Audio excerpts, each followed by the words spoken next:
I think it's yesterday when I posted a video saying that when the men with black suits come, doesn't matter what you're preaching, you'll start wearing the same suits,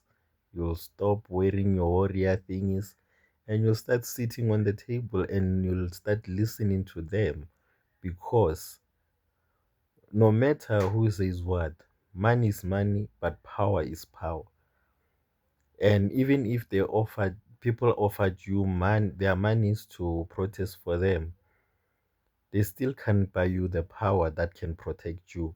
So the people with power, when they come to you,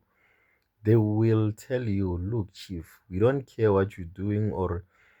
whatever that you think you are doing, but you must understand that this is affecting us and this is how things are operating and should be operating. And then if Namo, you change the tune, everybody live happily ever after.